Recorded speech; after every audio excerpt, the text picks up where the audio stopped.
Hello everyone, welcome to my Sara academy channel. আজকে আবার চলে আসলাম আপনাদের জন্য একটি নতুন ফ্রিল্যান্সিং মার্কেটপ্লেস সম্পর্কে জানাতে। এর আগেও কিন্তু আমার চ্যানেলে এরকম আরো অনেক ভিডিও গিয়েছে যেখানে আমি আপনাদের সাথে শেয়ার করেছি যে বিভিন্ন লো কম্পিটিটিভ ফ্রিল্যান্সিং মার্কেটপ্লেস। এই যে নিউ ফ্রিল্যান্সিং মার্কেটপ্লেস নামক যে প্লে লিস্ট আছে আমার চ্যানেলে, সেই প্লে লিস্টে প্রবেশ করবেন। যারা নতুন এসেছেন তাদের উদ্দেশ্যে বলছি, এই প্লে লিস্টের ভিতরে আপনারা এর আগে যে আমি 5টি ভিডিও দিয়েছি এবং 6টি হবে, 6টি যে ভিডিও দিয়েছি নিউ মার্কেটপ্লেস সম্পর্কে আইডিয়া দিয়েছি, সেই মার্কেটপ্লেসগুলোকেও আপনারা টার্গেট করবেন এবং সেখানেও আপনারা অ্যাকাউন্ট ক্রিয়েট করবেন। এছাড়াও টিপস অ্যান্ড ট্রিক্স নামক একটি প্লে লিস্ট আছে চ্যানেলের মধ্যে, সেখানেও আপনারা একটি ভিডিওতে দেখতে পাবেন আমি আরো কিছু ফ্রিল্যান্সিং মার্কেটপ্লেস সম্পর্কে জানিয়েছি। সো আপনাদের কাজ হচ্ছে, আপনারা তো অবশ্যই ফাইবার এবং আপওয়ার্কে অ্যাকাউন্ট ক্রিয়েট করবেনই, ফাইবার আপওয়ার্কের পাশাপাশি এই মার্কেটপ্লেসগুলোতেও অ্যাকাউন্ট ক্রিয়েট করবেন এবং প্রফেশনালি করবেন। মানে যেভাবে আপনারা ফাইবার আপওয়ার্কে করেছেন, যা যা তথ্য দিয়েছেন, ঠিক একই পলিসিতে আপনারা এখানেও তথ্য দিয়ে একটি সুন্দর করে অ্যাকাউন্ট ক্রিয়েট করে রাখবেন। এইটা আমি এখন আপনাদের জন্য কেন বলছি সেটা হচ্ছে যে, দেখুন, ফাইবার আপওয়ার্ক যখন নতুন ছিল তখন কিন্তু আজকের ফাইবার আপওয়ার্ক যে পজিশনে পৌঁছেছে সেই পজিশনে ছিল না। সো যে সময় ফাইবার আপওয়ার্ক নতুন ছিল সে সময় যেসব ফ্রিল্যান্সাররা তারা অ্যাকাউন্ট ক্রিয়েট করেছে তারা কিন্তু অবশ্যই বর্তমানে আপনারা যারা এখন নতুন গিয়ে অ্যাকাউন্ট ক্রিয়েট করবেন তাদের তুলনায় এগিয়ে আছে। ঠিক একইভাবে এখন আমি আপনার সাথে যেসব মার্কেটপ্লেসগুলো শেয়ার করছি এগুলো প্রোগ্রেসিং পর্যায়ে আছে। সো প্রোগ্রেসিং পর্যায়ে যদি আপনি অ্যাকাউন্ট ক্রিয়েট করে আগে একটি পজিশন ক্রিয়েট করে রাখেন, তাহলে কিন্তু স্বাভাবিকভাবেই যখন এরাও ফাইবার আপওয়ার্কের মতো পপুলার হয়ে যাবে, তখন যারা নতুন আসবে তাদের তুলনায় কিন্তু আপনি এগিয়ে থাকবেন। সো এটা কিন্তু আপনার প্লাস পয়েন্ট, তাই এটা অবশ্যই মাথায় রাখবেন এবং আপনারা অবশ্যই এখানে অ্যাকাউন্ট ক্রিয়েট করবেন।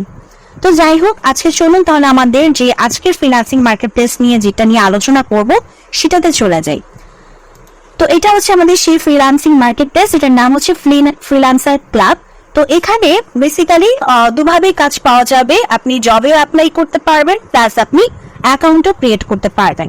তো আমার সাজেশন হচ্ছে যে শুধুমাত্র জবে অ্যাপ্লাই করার জন্য এখানে আসবেন না, অবশ্যই প্রফেশনাল অ্যাকাউন্ট ক্রিয়েট করবেন।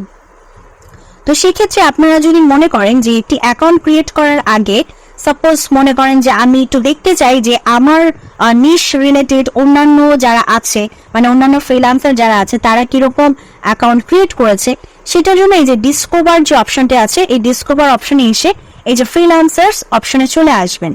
এই ফ্রিল্যান্সার অপশনে এসে তারপর এখানে যে আপনি চুজিং প্রফেশন, আপনি প্রফেশন চুজ করতে পারবেন। আপনি যে বিষয় নিয়ে কাজ করেন আপনি আপনার নিশ খুঁজবেন। এখানে ওয়েব ডিজাইনার আছে, ওয়েব ডেভেলপার আছে, রাইটার আছে। এই দেখেন, রাইটারের মধ্যে আবার দেখেন এসইও রাইটার আছে, একাডেমিক রাইটার আছে। তো বিভিন্ন রাইটিং কাজ আছে, তারপর ভিডিও এডিটিং আছে, তারপর হচ্ছে আপনার যে গ্রাফিক ডিজাইনের কাজ আছে। ঠিক আছে, সো আপনি অ্যাজ এ ফ্রিল্যান্সার হিসেবে আপনি যে বিষয় নিয়ে কাজ করছেন সেটাকে সিলেক্ট করবেন। সাপোজ আমি যদি গ্রাফিক ডিজাইন হিসেবে লোগো ডিজাইনারটাকে সিলেক্ট করি, তারপর আমি দেখবো যে এই যে দেখেন কত লোগো ডিজাইনার আছে, যে গ্রাফিক ডিজাইনার।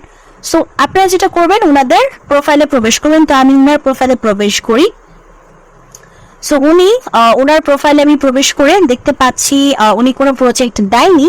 সো পোর্টফোলিও অপশনে অবশ্যই আপনি প্রজেক্ট দিবেন। তারপর ওনার কন্ট্যাক্ট অপশনে দেখি, কন্ট্যাক্ট অপশনে অবশ্য যে বেসিক্যালি এটা কি করতে হবে, কন্ট্যাক্ট আপনার সাথে কন্ট্যাক্ট করবে, কেউ যদি আপনাকে কাজ দিতে চায় তখন এখানে এসে কন্ট্যাক্ট করবে। তারপর হচ্ছে অ্যাবাউট অপশন।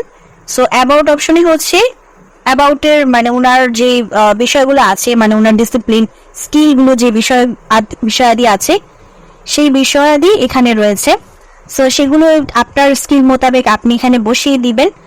তো এই বিষয়গুলো হচ্ছে এভাবে তৈরি করবেন। এখানে একটি ছবি দিবেন, আপনার প্রফেশনাল ছবি যেটা আপনি ফাইবার আপওয়ার্ক ইউজ করেছেন। একটি কভার ফটো দিবেন, সে কভার ফটো দেয়নি। আচ্ছা, আমরা যদি একটু অন্য কারো প্রোফাইলে প্রবেশ করি তাহলে আমাদের একটু ভালো হয়। সাপোজ পোর্টফোলিও আনঅ্যাভেলেবল, উনি নিয়েছেন পোর্টফোলিও। সো ওনারটাতে যাই, ওনারটাতে এই যে দেখুন উনি একটি কভার ফটো দিয়েছে। তো আপনি এরকম একটি কভার ফটো দিবেন অবশ্যই আপনার স্কিল মোতাবেক। তারপরে যে দেখুন উনি বিভিন্ন ধরনের পোর্টফোলিও দিয়েছে, উনি যেসব কাজ করেছে এই কাজের উনি পোর্টফোলিও দিয়েছে।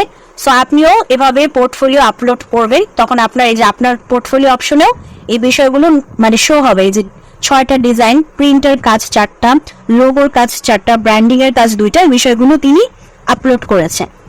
আচ্ছা, তো তারপরে যে অ্যাবাউট সেকশনে চলে আসি। অ্যাবাউট সেকশনে যে উনি এই যে দেখেন ওনার বায়ো, উনি একটি সুন্দর বায়ো দিয়েছেন, সংক্ষিপ্ত আকারের বায়ো। একটা জিনিস মাথায় রাখবেন, যে বায়োটা দিবেন সে বায়োটা অবশ্যই সংক্ষিপ্ত আকারে থাকবে, অনেক ডিটেলসে বায়ো লিখতে যাবেন না।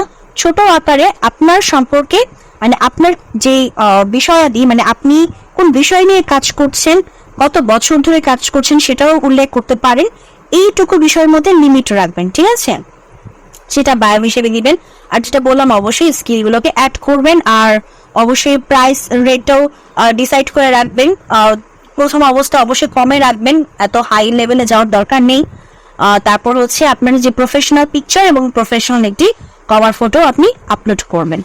এখানে যে হায়ারের অপশন দেখাচ্ছে কেন, এগুলো তো হচ্ছে প্রথমেই ফ্রিল্যান্সিং যে মার্কেট প্লেস গুলো থাকে সেগুলো দেখা যাচ্ছে হায়ারের অপশনটা বেশি ফার্স্টে প্রমোট করে, মানে ক্লায়েন্টকে মানে মোটিভেট করে বা ক্লায়েন্টকে আকর্ষণ করে বেশি। সো এই জন্য এই অপশনগুলো আমাকে শো করছে। বাট আপনি যখন অ্যাকাউন্ট ক্রিয়েট করবেন তখন আপনার এই বিষয়গুলো মানে আর তখন হবে না। তো এখন আমি চলে যাচ্ছি হচ্ছে জবস অপশনে, মানে এটা তো হচ্ছে আপনি অ্যাকাউন্ট ক্রিয়েট করলেন ফ্রিল্যান্সার্স অপশনে এসে, এরপর চলে যাবেন জবস অপশনে, কারণ এখানে জবেরও অপরচুনিটি আছে। তো আপনি এখানে জবস অপশনে এসে আপনি প্রফেশন চুজ করতে পারবেন। ঠিক একইভাবে যে দেখেন আপনি কোন প্রফেশনের কাজ চাচ্ছেন, যদি গ্রাফিক ডিজাইনের কাজ চান তখন গ্রাফিক ডিজাইনটাকে ক্লিক করে দিবেন। তারপর আপনি চাইলে লোকেশনও সিলেক্ট করতে পারবেন, বাট আমি লোকেশন সিলেক্ট করছি না। আপনি এভাবেই খুঁজবেন, রিমোট ওয়ার্ক খুঁজবেন। এই যে দেখেন রিমোট ওয়ার্ক লেখাই আছে, দেখছেন উপরে রিমোট ওয়ার্ক লেখাই আছে। সো আপনি রিমোটলি ওয়ার্ক করতে পারবেন লোগো ডিজাইনারের জন্য। তারপর এখানে হচ্ছে ডিজাইন অ্যাপল কিনোট স্লাইডস, এটা যারা কাজ করতে জানেন তারা করতে পারবেন। আচ্ছা, এটা ক্লোজিং সুন, ক্লোজ না কিন্তু ক্লোজিং সুন মানে শীঘ্রই এটা ক্লোজ হতে চলেছে। সো আপনি যদি এই বিষয়ে কাজ জানেন, এই যে ডিজাইন ফর এ ওয়াইন ব্র্যান্ডের জন্য, তবে আপনারা যদি যারা মুসলমান আছেন তারা যদি এই বিষয় নিয়ে কাজ করতে না চান, যেগুলো আমাদের জন্য হারাম হিসেবে আমরা জানি, তো সেটাকে স্কিপ করতে পারেন। আদারওয়াইজ ডিজাইনের কাজ যদি আপনি করতে চান সেটা আপনার ইচ্ছা। ধর্ম তো আসলে যার যার ব্যক্তিগত বিষয়টা নিয়ে কারোর বলার, আমি মনে করি অন্যের বলার কোনো অধিকার নেই। সো আপনি কি করবেন সেটা আপনার বিষয়। তো এরপর দেখুন যে আবার আছে ক্লোজিং সুন, এটাও আছে ক্লোজিং সুন। সো আপনি যেগুলোতে ক্লোজিং সুন থাকবে সেগুলো যদি আপনি কাজ জানেন তাড়াতাড়ি করে অ্যাপ্লাই করবেন, ঠিক আছে? তো এখানে যে যদি সাপোজ মনে করেন আমি একটাতে প্রবেশ করি, এই যে প্রবেশ করার পর আমি যেটা বলি আপনাদেরকে সবসময় যে ডেসক্রিপশনে আমাদের যা যা থাকে, ডেসক্রিপশনের বিষয়টা কি করবেন, ফার্স্টে পুরোটা ভালো করে রিড করবেন। রিড করার পরে আপনি যেটা মানে আপনার ফার্স্ট কাজ যেটা সেটা হচ্ছে যে রিড করার পরে আপনি যেটা বুঝবেন সেটা হচ্ছে গিয়ে যে যা যা তারা বলেছে এর সবকিছু আপনি জানেন কিনা বা পারবেন কিনা। কারণ আপনি তখনই অ্যাপ্লাই করবেন যখন প্রতিটা বিষয় আপনার সাথে যাচ্ছে, আদারওয়াইজ অ্যাপ্লাই করে কোনো লাভ নেই। এই জন্য আমি আগে থেকেই বলে দিই যে প্রতিটা বিষয় আপনার সাথে ম্যাচ হতে হবে, আদারওয়াইজ ওই সারা জীবন আপনি অ্যাপ্লাই করে যাবেন কিন্তু কাজ আর হবে না। এর পেছনে রিজন হচ্ছে যে অ্যাপ্লাই আপনি একা করবেন না, অ্যাপ্লাই আপনার পাশাপাশি আরো হাজারো মানুষ করবে। দেখা যাবে যে আপনি হয়তো অনেক কিছু জিনিস জানেন না তারপর অ্যাপ্লাই করেছেন, বাট আপনার অন দ্য আদার হ্যান্ডে আরো হাজার হাজার মানুষ যারা অলরেডি সবকিছু জানে পারে তারাই অ্যাপ্লাই করেছেন। এখন আপনি জিনিস চিন্তা করেন যে নিবে আপনাদেরকে নিবে অ্যাজ এমপ্লয়ি হিসেবে, সে কাকে প্রায়োরিটি দিবে? আপনি জানেন না আপনাকে প্রায়োরিটি দিবে নাকি যে অলরেডি জানে তাকে প্রায়োরিটি দিবে? অবভিয়াসলি যে জানে তাকে প্রায়োরিটি দিবে। সো আপনি কিন্তু তখন আর কোনো লাভ হলো না, এখানে শুধু আপনার সময় নষ্ট হলো, শুধু আপনার কষ্টটা সেখানে আপনি করলেন। তো এগুলোর কোনো দরকার নেই। আগে এই জন্য বলে দিই যে আগে ম্যাচ হতে হবে, যদি ম্যাচ করে তবেই অ্যাপ্লাই করবেন, না ম্যাচ হলে অ্যাপ্লাই করার কোনো দরকার নেই। প্রতিদিন এসে চেক দিবেন কোন কোন জব পোস্ট হয়েছে, বিষয়াদি পড়বেন, এক নজর পড়তে খুব বেশি সময় লাগে না। আপনি যদি কাজগুলো জানেন আপনি এমনি দেখা যাবে যে একবার চোখ বুলালে আপনি এমনি বুঝে যাবেন, কারণ আপনি তো কাজ পারেন, তাই আপনি একবার চোখ বুলালে একবারই বুঝে যাবেন। তো এই বিষয় পড়তে খুব একটা সময় আমি মনে করি ইনভেস্ট হবে না, আপনার টাইম ইনভেস্ট হবে না। বাট আপনার যদি কোনো বিষয় না মিলে তাহলে আপনি সেখানে আর টাইম ইনভেস্ট করতে যাবেন না। ওকে, তো এভাবে আপনি তখন কি করবেন, অ্যাপ্লাই করবেন। অ্যাপ্লাই করার অপশন হচ্ছে আপনি এই যে এখানে নিচে অ্যাপ্লাই করার অপশন পাবেন, এই যে অ্যাপ্লাই করার অপশন আছে, এখানে অ্যাপ্লাই করবেন। তবে তার আগে এসে যেটা করবেন, এই জবের অপশনে আসার আগে আপনার ফার্স্ট কাজ হচ্ছে এখানে একটি প্রফেশনাল অ্যাকাউন্ট ক্রিয়েট করা। এরপর দেখা যাবে কি এইসব জায়গায় অ্যাপ্লাই করতে খুব সহজ হবে। আদারওয়াইজ আপনি যদি অ্যাকাউন্ট ক্রিয়েট না করেন, দেখা যাবেন যে অ্যাপ্লাই করতে গেলে প্রতিবার আপনাকে ইমেল দিতে হচ্ছে, প্রতিবার আপনাকে নাম পুট করতে হচ্ছে, প্রতিবার আপনাকে পাসওয়ার্ড দিতে হচ্ছে, বহু ঝামেলা। সো আগে অ্যাকাউন্ট ক্রিয়েট করবেন, তখন ইজিলি দেখা যাবে যে আপনি অ্যাপ্লাই করতে পারবেন।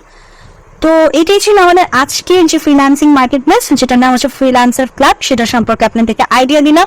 অবশ্যই এখানে অ্যাকাউন্ট ক্রিয়েট করবেন এবং প্রতিদিন জব সার্চ করবেন। আর যদি আজকের ভিডিওটি ভালো লাগে, অবশ্যই ভিডিওতে লাইক দিবেন, চ্যানেলটিকে সাবস্ক্রাইব করবেন। ভালো থাকবেন।